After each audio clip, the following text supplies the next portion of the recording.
There's no end in sight to the continuing conflict in Ukraine. But Europe's leaders have agreed their reliance on Russian energy must end as soon as possible. I think Europe has had a god-awful energy policy, to be honest. I think we made a lot of mistakes when it comes to increasing our dependency on Russian gas. And Russia has decided to cut off the gas deliveries to a number of countries.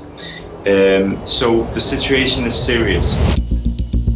Before Putin's invasion, 440 million people within the European Union relied on Russia for up to 40% of their natural gas supply. Russia's already cut off its supply of gas to EU member nations, Denmark, the Netherlands, Poland, Bulgaria and Finland, while reducing supplies to Italy, France, the Czech Republic and Germany because they refused to pay in Russian currency. So we have gas right now. The problem is that with the heat wave, we're using a lot of energy and gas to cool down our buildings. And so we may look into a winter where the gas storage is empty. We don't have any gas left or not sufficient gas. And that is going to be a very serious situation for Europe. Austria, Italy, the Netherlands and Germany are now restarting mothballed coal-fired power stations to bridge the energy gap. The German government is now asking its citizens to literally sweat through the northern summer as an energy-saving measure. Public buildings must be cooled above a temperature of 26 degrees Celsius. At the Economy Ministry, we are now not just sweating metaphorically, but in fact for real. Germany did not go and look at any form of risk diversification whatsoever.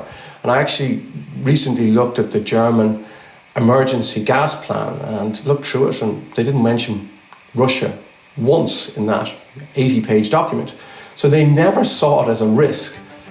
Berlin-based energy analyst Gerard Reed says when Chancellor Angela Merkel opened the first direct Russian gas pipeline, Nord Stream, to great fanfare in 2011, she was simply following in the footsteps of her Cold War predecessors. If you go back to the 1970s, actually, that's when it started with Russia. They have what's called this Ostpolitik, where West Germans reached out to the Russians and began to do business with them.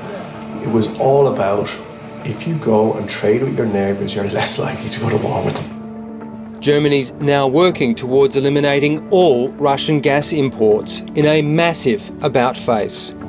This could be the biggest change in German foreign policy since the Second World War because of what's happened in the Ukraine, because they realised with Russia, that hasn't worked. Germany remains one of the few countries still making payments to Moscow for the gas it continues to receive, leading to uncomfortable questions. You're also essentially giving Vladimir Putin a financial lifeline.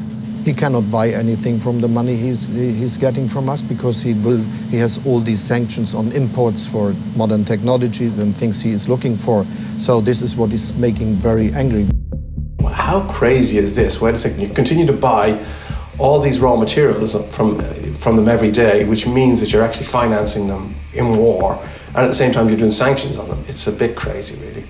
It's not just Germany. Europe is also learning a very hard lesson.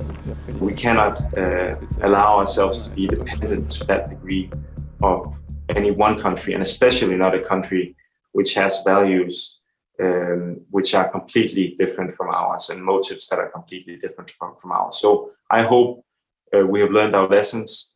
That is too late that we learn them, but better late than never. Danish member of the European Parliament representing Socialists and Democrats, Niels Fuglsang, is the lead negotiator of the energy efficiency legislation in the European Parliament. He says in the short term, Europe must prepare for a lack of gas supplies by the northern winter. Obviously, the most important thing is to make sure that people don't freeze, that the winters can be cold in Europe. And so we need to prioritize that people can have gas to warm up their homes. The return to coal and even potentially nuclear power will hit the EU's climate goals in the short term, but may actually speed up the uptake of renewables. We have a plan in the European Union that we can become completely independent from Russian energy, all types of Russian energy, in 2027. If Putin shuts off the gas this year, of course it will be hard for everybody.